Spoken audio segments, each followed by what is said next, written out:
Hello everyone, আবার চলে এলাম পুজোর একটা ছোট্ট ব্লগ নিয়ে। তো চলুন আজকের এই ব্লগটা শুরু করা যাক।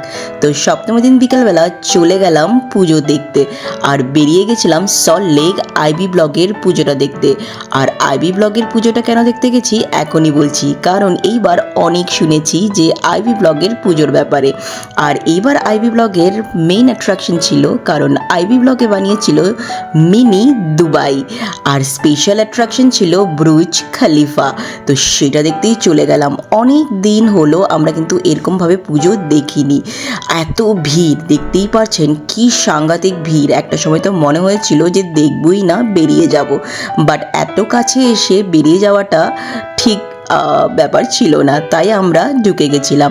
আর সত্যি যাওয়ার পরে মনে হচ্ছিল না গেলে মিস করতাম।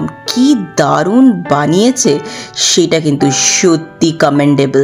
আর যেমন লাইটিং তেমন মিউজিক, মানে কি বলবো, ভীষণ ভীষণ ভীষণ ভালো লেগেছে ওখানে গিয়ে। শুধু এখানে লাইটিংসটা আপনারা দেখুন, প্রচুর সুন্দরভাবে এই জায়গাটাকে বানিয়েছে, ভীষণ ভালো লেগেছে।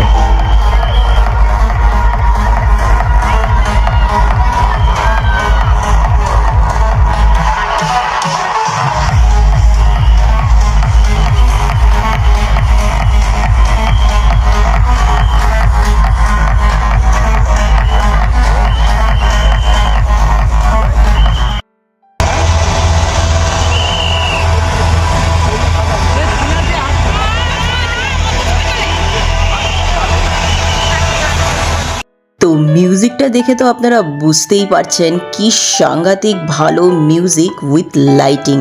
পুরো মনে হচ্ছিল যে আমরা একটা ছোট্ট দুবাইতে কিন্তু চলে এসেছি, এত সুন্দরভাবে এই জায়গাটাকে বানিয়েছিল। তারপরে চলে গেলাম ভেতরে, আর ভেতরে গিয়েও ভীষণ ভালো লেগেছে।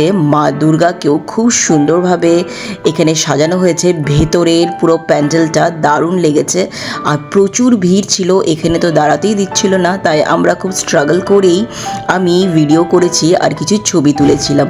তো আপনাদেরকে যতটুকু পারছি তুলে ধরার চেষ্টা করেছি।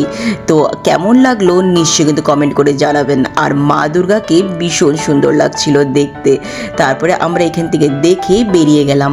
আর আইবি ব্লগের পূজাটা হয় অনেক বড় এলাকা নিয়ে, আর বাচ্চাদের প্রচুর এখানে রাইডস ছিল। তো আমার দুটো নেফিউ এখানে ওরা একটু খেললো, তারপর ওখানে একটা ছোট্ট সময় কাটিয়ে আমরা চলে গেলাম ওটুতে ফর ডিনার। তারপর ডিনার করে খুব সুন্দরভাবে আমরা বাড়ি চলে গেলাম। তো খুব সুন্দরভাবে কিন্তু আমরা সপ্তমী দিনের এই সন্ধ্যাটা কাটালাম। একটাই পুজো দেখেছি, বাট মনটা ভরে গেছিল।